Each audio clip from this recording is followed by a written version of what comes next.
ఓపిటి గురించి మొన్న రీసెంట్‌గా ఒక 2, 3 వీక్స్ అవుతున్నట్టుందిలెండి. చాలా న్యూస్ వచ్చినాయి. ఓపిటి కొత్తగా చేంజెస్ చేయబోతున్నారు. స్టెమ్ ఓపిటి తీసేస్తారట అని ఇలాంటి న్యూస్ అయితే వచ్చినాయి. దాని గురించి వీడియో చేయమని చెప్పి నాకు ఇద్దరు, ముగ్గురు కామెంట్స్‌లో మెన్షన్ చేశారు. యాక్చువల్‌గా ఒకదాని వెంబడి ఒకటి ఏదో వీడియోలు చేస్తుంటే దాని మీద టైం దొరకలేదు. యెస్. అయితే ఓపిటిలో చేంజెస్ అయితే డెఫినెట్‌గా రాబోతున్నాయి. రెగ్యులేటరీ ఎజెండాలో వాళ్ళు పెట్టుకున్నారనమాట ఈ విషయము. రెగ్యులేటరీ ఎజెండా అంటే ఏంటి? దాని తర్వాత ఫర్దర్‌గా ఎలా ముందుకు తీసుకెళ్తారు? ఎలా వాళ్ళు ఏ వెబ్‌సైట్‌లలో పెడతారు? తర్వాత మనకి 30-60 డేస్ టైం ఎలా ఇస్తారు? ఇవి డీటెయిల్స్ అన్నీ ఈ వీడియోలో నేను చెప్తా. మీరైతే లాస్ట్ వరకు చూడండి. మోస్ట్ ప్రాబబ్లీ ఓపిటి, స్టెమ్ ఓపిటి వాళ్ళు మీకెవరైనా కావాలి అనుకుంటే ఈ వీడియో ఫార్వర్డ్ చేస్తానంటే మీరు ఒకళ్ళకొకళ్ళు షేర్ అయితే చేసుకోండి. ఇంకా నా ఛానల్‌కి ఏమైనా ఫస్ట్ టైమ్ వచ్చినట్టు సబ్స్క్రైబ్ చేసుకోండి. అలాగే నా వీడియో నచ్చితే లైక్ చేయండి, షేర్ చేయండి. ఇంకా మన టాపిక్‌లోకి అయితే వెళ్దాం. ఒక చిన్న రిక్వెస్ట్ ఏంటంటే ఒక లైక్ ఇచ్చి వీడియో స్టార్ట్ చేయండి ప్లీజ్. ఏంటంటే ప్రస్తుతం ఓపిటి వాళ్ళకైతే కొంచెం అంత చెప్పుకునేంత గొప్పగా అయితే ఏం లేదు. బట్ ఇది ఎట్లా ఉంటుందంటే మిక్స్డ్ రియాక్షన్ ఉందన్నమాట. ఇప్పుడు ఒక H1ని తీసుకోవాలంటే కొంత వాళ్ళు టెన్షన్ కంపెనీస్ ఇప్పుడు కొంచెం ఆలోచిస్తున్నాయి. ఎందుకంటే గవర్నమెంట్‌కి ఎందుకు H1 తీసుకున్నావు అని చెప్పి ఎక్కడ చెప్పాల్సి వస్తుందో అన్న హెడేక్ తోటి ఇప్పుడు H1 ఎందుకు తీసుకోవటం అని ఆలోచిస్తున్నారు. కానీ ఓపిటి వాళ్ళకి, స్టెమ్ ఓపిటి వాళ్ళకి నిజంగా స్కిల్ ఉంటే గనక ఖచ్చితంగా వాళ్ళకి అవకాశం అయితే ఉంటది. ఇప్పుడు ప్రస్తుతానికి వీళ్ళకి ఇంకా సర్టెన్ సీరియస్ రూల్స్ అంటూ ఏం రాలేదు. ఈ F1 రిలేటెడ్ రూల్స్ వేరు. మీకు ఓపిటి, స్టెమ్ ఓపిటికి సంబంధించిన రూల్స్ వేరు. ఈ F1 మీద స్టూడెంట్ వీసా మీద డ్యూరేషన్ ఆఫ్ స్టే అని, తర్వాత ఎళ్లి చేంజ్ ఆఫ్ స్టేటస్ అయితే స్టాంపింగ్ చేయించుకోవాలని, తర్వాత నెక్స్ట్ ఫర్దర్ సెకండ్ మాస్టర్స్ చేయడానికి ఇట్లాంటి రూల్స్ అన్నీ ఫెడరల్ రిజిస్టర్‌లో పెట్టారు కదా! వాటికి 30-60 డేస్ టైం ఇచ్చారు. ఎప్పుడిది జూలైలో పెట్టారు. తర్వాత మళ్ళీ స్ప్రింగ్ 2025 అని మొన్న కూడా పెట్టారనమాట. సో అవి ఇది స్టూడెంట్ వీసా రిలేటెడ్ న్యూస్. అది నెక్స్ట్ ఇప్పుడు వచ్చేసి ఓపిటి వాళ్ళకి రాబోయేటువంటి చేంజెస్ ఎలా చూసుకోవాలి అనేది నేను మీకు క్లారిటీగా ఈ వెబ్సైట్ లో చూపిస్తాను. నేను అసలు ఎలా ప్రాసెస్ ఎలా చేస్తారు వాళ్ళు. ఇది యాక్చువల్ గా ఈ వెబ్సైట్ లో ఎవ్రీథింగ్ ప్రతిదీ అంటే ఫెడరల్ రిజిస్టర్ లో పెట్టేటువంటి దాని రిలేటెడ్ RIN నెంబర్ అని ఒకటి ఉంటుంది అనమాట. అంటే ఫస్ట్ ఇక్కడ వాళ్ళు ఈ రెగ్యులేటరీ ఎజెండాలో పెట్టుకుంటారు. అని ఏంటంటే ఫర్దర్ గా మనం ఏం చేద్దాము, నెక్స్ట్ ప్లాన్ ఏంటి, ఇప్పుడు ఓపిటికి ఏం చేయాలి, తర్వాత స్టూడెంట్ వీసాకి ఏం చేయాలి, లేకపోతే విజిట్ వీసాకి ఏం చేయాలి, లేకపోతే EB5 గ్రీన్ కార్డ్ వీసాలకు ఏం చేయాలి, ఇన్వెస్టర్ వీసా, ఇట్లా ప్రతి దానికి కూడా ఒక రూల్ అనేది వాళ్ళు రాసుకుంటారు అనమాట. అంటే డాక్యుమెంటేషన్ రాసుకోవటానికన్నా ముందు మనం వర్డ్ డాక్యుమెంట్ లో హెడర్ అయితే ఎలా ఉంటుందో అలాగా హెడర్ రాసుకొని కింద మిగిలిన దానికి సంబంధించిన డ్రాఫ్టింగ్ అనేది చేస్తుంటారు. ఆ డ్రాఫ్టింగ్ చేయడానికి కొంతమంది గవర్నమెంట్ కి సంబంధించినటువంటి లాయర్లు అంటే అటార్నీస్, తర్వాత ఈ సెనేటర్స్ వీళ్ళందరూ కలిసి కూర్చొని ఒక గ్రూప్ ఆఫ్ హైలీ ఇంటలెక్చువల్స్, మన ఇండియాలో కూడా ఎలా అయితే రాజ్యాంగాలు ఇప్పుడు కొత్త చట్టాలు అవి రాస్తుంటారో IAS ఆఫీసర్స్ రాస్తుంటారు కదా, అలాగే US లో కూడా రాస్తూ ఉంటారు అనమాట. అది రాయటానికన్నా ముందు ఏంటంటే వీళ్ళు ఒక చిన్న ఇన్ఫర్మేషన్ బయటికి చెప్తారు. ఏంటి అంటే మేము ఈ రూల్ తీసుకురాబోతున్నాం అనేది. దానికి ఒక RIN అనేటువంటి ఒక నెంబర్ ఇస్తారనమాట. అలాగా ఆ నెంబర్ ఇచ్చిన తర్వాత దాన్ని ఈ రెగ్యులేటరీ ఎజెండాలో పెట్టుకుంటారు. అంటే రాబోతోంది అని అర్థం. అయితే ఇప్పుడు దీంట్లో ఉన్న ఇన్ఫర్మేషన్ ఏంటంటే వీళ్ళు ఆ చిన్న ముక్కతో తీసుకొని వాళ్ళు రాసినటువంటి ఆ ఇన్ఫర్మేషన్ హెడర్ ఏదైతే ఉందో దాన్ని ఈ కొంతమంది గవర్నమెంట్ రిలేటెడ్ లింక్స్ ఉన్నటువంటి మీడియా సంస్థలు ఉంటాయి కదా, ఫోర్బ్స్, రాయిటర్స్, లేకపోతే కొన్ని ఇమిగ్రేషన్ రిలేటెడ్ వాళ్ళు కూడా, బ్లూంబర్గ్ అని ఉంది ఫర్ ఎగ్జాంపుల్, అలా కొంతమంది వాళ్ళకు ఉన్నటువంటి ఇంటర్నల్ సోర్స్ ద్వారా ఇగో ఇది మీరు తీసుకురాబోతున్నారు కదా, దీనికి సంబంధించి మీరు ఏం చేంజెస్ చేయబోతున్నారు అంటే గవర్నమెంట్ లీక్ ఇస్తుంది అనమాట. ఆ లీక్ ద్వారా వాళ్ళ అవగాహనను బట్టి కొన్ని రూల్స్ అనేవి వాళ్ళు ఇంకా సోషల్ మీడియాలో పెట్టేస్తారు. అవి ఇక మన తర్వాత టైమ్స్ ఆఫ్ ఇండియా, బిజినెస్, అది అట్లా ఒక్కొక్క కంట్రీకి సంబంధించిన న్యూస్ పేపర్ నుంచి వేరే వాళ్ళు ఎట్లా కాపీ కొడతారో అలాగనమాట. దీనికి స్టార్టింగ్ పాయింట్ ఎక్కడంటే ఇప్పుడు ఈ వెబ్సైట్ ఇప్పుడు ఏదైతే ఉందో reginfo.gov అని ఉంది కదా, సో దీంట్లోకి వెళ్తే మీరు హోమ్ పక్కన యూనిఫైడ్ ఎజెండాలో ఫస్ట్ మీరు ఏం చూడండి అంటే current unified agenda and regulatory plan, ఇది నొక్కారనుకోండి మీకు అక్కడ ఒక సెర్చ్ బటన్ అనేది వస్తుంది. దాంట్లో మోర్ ఆర్ లెస్ మీకు అన్ని దొరుకుతుంటాయి. సో ఇప్పుడు ఈ సెలెక్ట్ ఏజెన్సీ దగ్గరికి వెళ్తే దీంట్లో ఇక ఐస్కి సంబంధించినవి, డిపార్ట్మెంట్ ఆఫ్ హోమ్లాండ్ కి సంబంధించినవి, యుఎస్సిఎస్ కి సంబంధించినవి, రకరకాల రెగ్యులేటరీ ఏజెండా రూల్స్ ఉంటాయి. మనం ప్రస్తుతానికి ఏం చూద్దామంటే డిపార్ట్మెంట్ ఆఫ్ హోమ్లాండ్ సెక్యూరిటీకి సంబంధించి చూద్దాం. డిపార్ట్మెంట్ ఆఫ్ హోమ్లాండ్ సెక్యూరిటీ కొట్టి సబ్మిట్ కొడితే రైట్, ఇప్పుడు ఇక్కడ మీకు వచ్చినాయి చూసారా, వీటిని RIN నెంబర్స్ అంటారు అనమాట. ఈ RIN నెంబర్ అనేది ఇది ఇనీషియల్ గా వాళ్ళు చెప్పేటువంటి రూల్. దీన్ని ఫర్దర్ గా ఈ నెంబర్ తోటి ఇంకా డ్రాఫ్టింగ్ అంతా అయిపోయిన తర్వాత అప్పుడు ఫెడరల్ రిజిస్టర్ దాంట్లో పెడతారనమాట. ఓకే, మీకు చూపిస్తాను అది కూడా.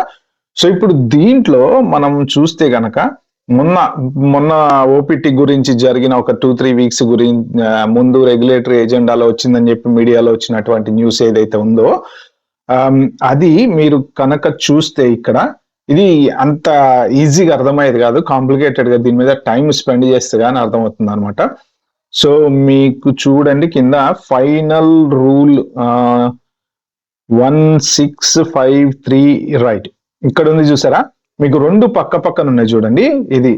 ఇది వచ్చేసి ఎక్స్చేంజ్ విజిటర్ ప్రోగ్రాము. ఇది ఆల్రెడీ ఇప్పుడు ఫెడరల్ రిజిస్టర్ లో పెట్టారు.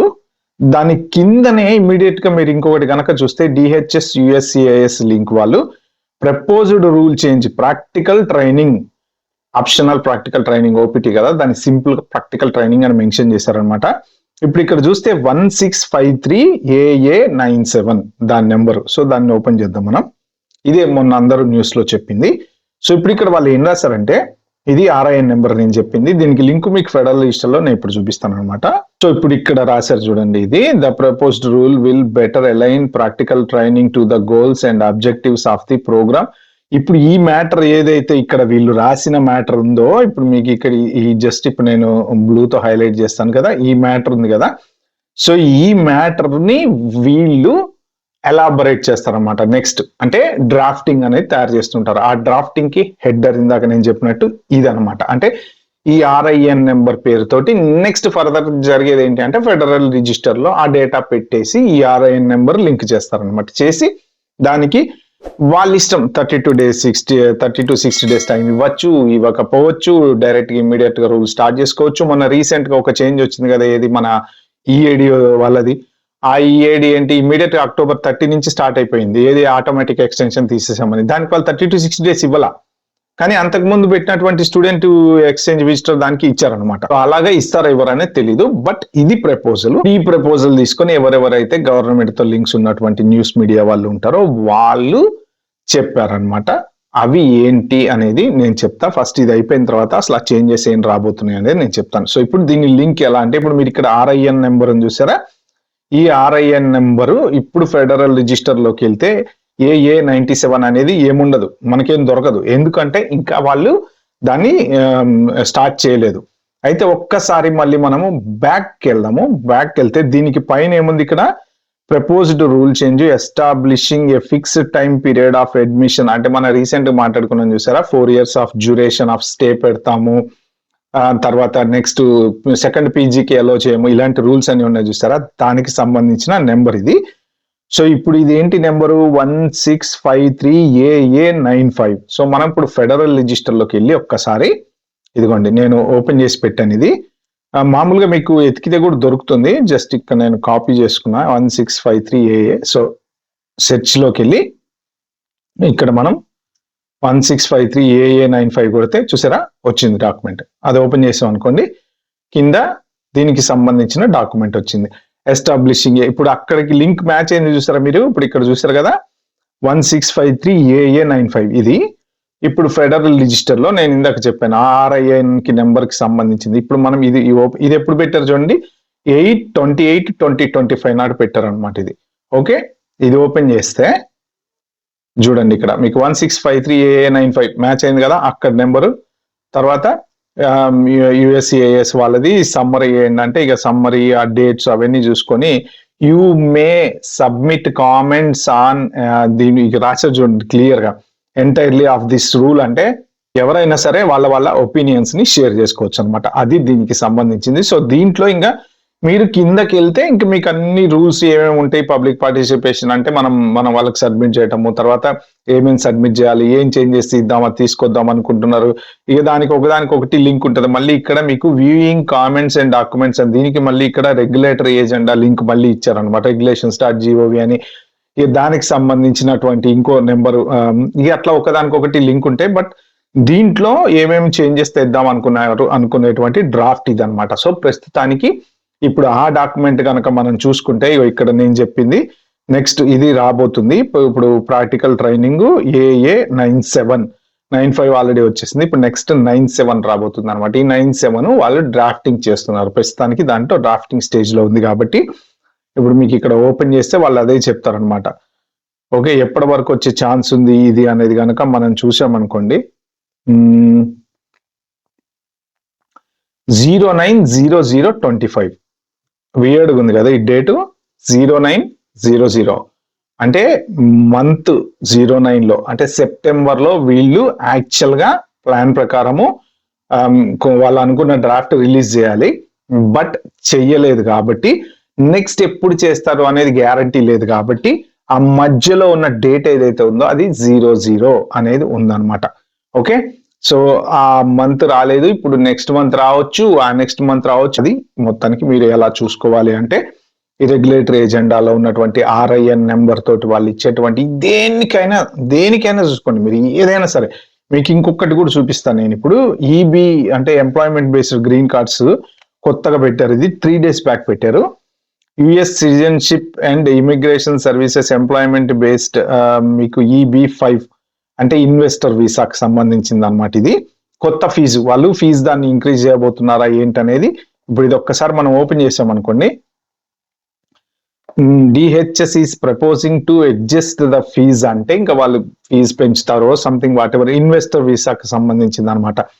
సో మీకు న్యూస్ పేపర్లలో న్యూస్ ఎక్కడి నుంచి వస్తుంది, ఎలా వస్తుంది అంటే వాళ్ళకి సోర్స్ ఇది మెయిన్ ఫస్ట్ వైట్ హౌస్ దగ్గర నుంచి వచ్చేటువంటి అఫీషియల్ న్యూస్ అనమాట. దీని దగ్గర నుంచి ఇంకా మన మీడియా వాళ్ళకున్న లింకుల ప్రకారం వాళ్ళు తెచ్చుకొని దాన్ని వాళ్ళు డెవలప్ చేసేసి వాళ్ళు ప్రపోజ్డ్ రూల్స్ ఇలా ఉంటాయని లీక్ ఇస్తారు కదా. జనరల్ గా ప్రతి గవర్నమెంట్ కామన్ లీక్ ఇవ్వడం అనేది ప్రతి దేశంలో కామన్. ఆ లీక్ ప్రకారం ఈ చేంజెస్ రాబోతున్నాయి అంటారు, అవి ఫెడరల్ లిస్టులో పెడతారు, తర్వాత ఫైనల్ చేస్తారు. ఇది సారీ కొంచెం ఎక్కువ చెప్పినట్టున్నా మీకు లెంత్, బట్ ఇన్ఫర్మేషన్ క్లారిటీగా ఉంటాయని చెప్తున్నాయి. ప్రతి రూల్ కూడా ఇలానే జరుగుతుంది. ఇప్పుడు చేంజెస్ ఏం రాబోతున్నాయి అంటే most probably shocking changes, tension పడద్దు. బట్ నేను మీడియాలో చదివినటువంటి అన్ని ఇంపార్టెంట్ మీడియాలు ఏమేమైతే ఉన్నాయో వాటిలో చదివినటువంటివి ఎందుకంటే నేను దీనికి రిఫరెన్స్ కానీ అథెంటిసిటీ కానీ నేను ఇవ్వలేను, ఎందుకంటే జస్ట్ ఓన్లీ ప్రపోజ్డ్ రూల్స్ మాత్రమే.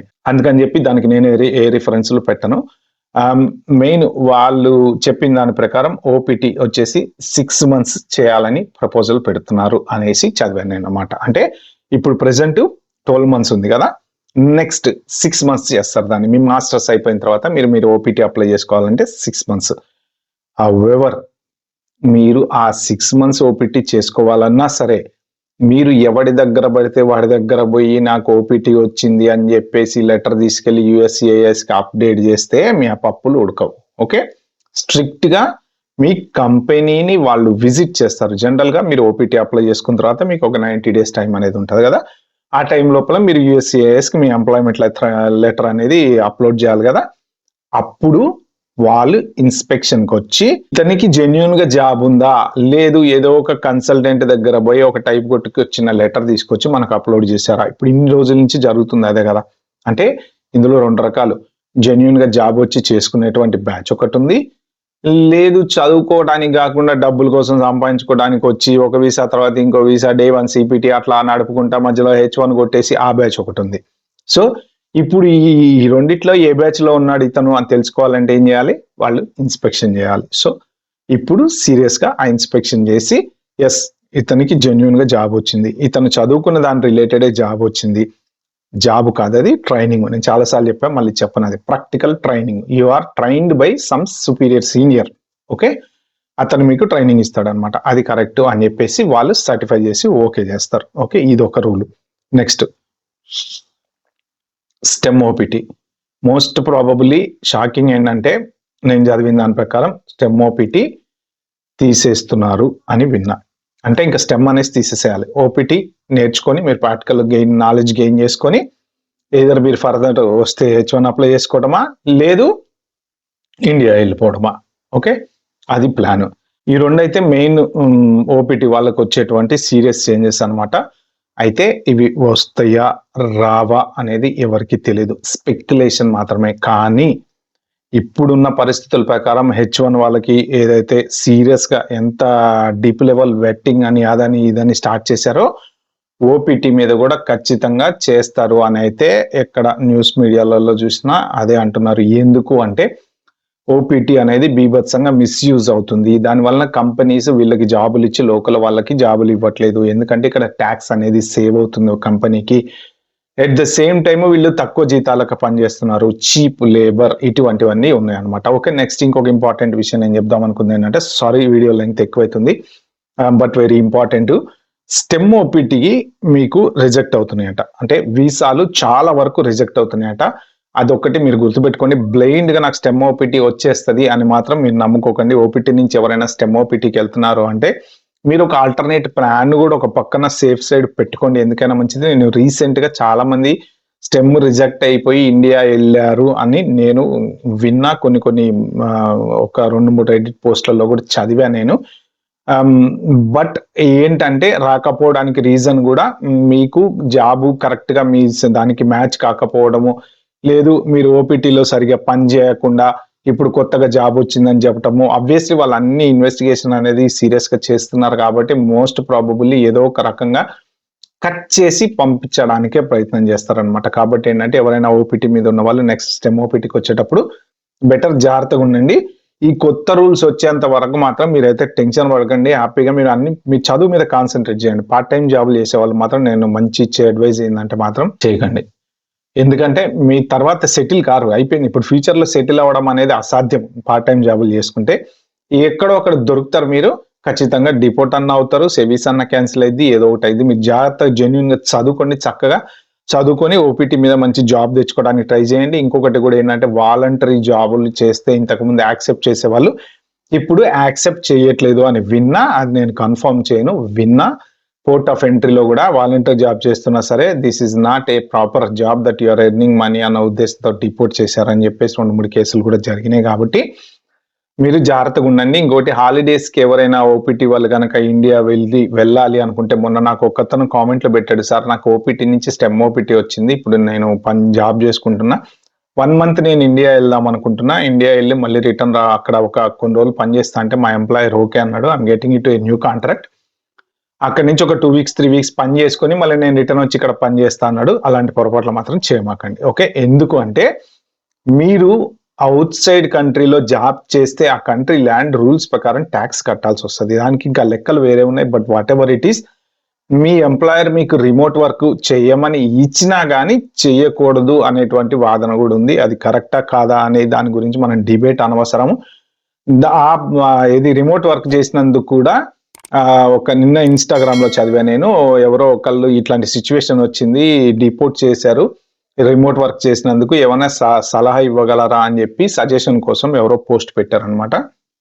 మీరు హాలిడేస్కి వెళ్ళండి, హాలిడేస్ ఎంజాయ్ చేయండి, హ్యాపీగా వెనక్కి రండి, జాబ్ చేసుకోండి. మళ్ళీ అక్కడ రిమోట్ వర్క్ చేసి ఎక్కువ రోజులు ఉండటం కోసం ఇరుక్కుపోయి అనవసరంగా ఇబ్బంది అయితే పడకండి. ఓకే, సింపుల్గా వెళ్ళి ఎంజాయ్ చేసేసుకొని వచ్చి ఆఫీసు జాబ్లో జాయిన్ అయిపోయి ప్రశాంతంగా జాబులు చేసుకోండి. యాజ్ లాంగ్ యాజ్ మీరు అమెరికాలో పడే వరకు గ్యారంటీ లేదు. ఒక్కసారి ఇండియాలో ల్యాండ్ అయ్యి మళ్ళీ అమెరికా వచ్చే వరకు ఎవడిది జాబ్ కానీ వీసాలు కానీ ఏది గ్యారంటీ లేదు. పోర్ట్ ఆఫ్ ఎంట్రీలో మిమ్మల్ని ఏ రకంగా అయినా సరే వెనక్కి పంపించే ఛాన్సులు ఉన్నాయి. ఏ తప్పు దొరికినా సరే జెన్యున్ ఉంటే ఎవరేం చేయలేరు. వాళ్ళు కూడా జెన్యున్ క్యాండిడేట్స్ని ఏమీ చేయట్లేదు. ఏమన్నా లెక్కల్లో కనుక మైనస్లు ఉంటే మాత్రం డెఫినెట్గా ప్రాబ్లం అయితే ఉంది. ఓకే.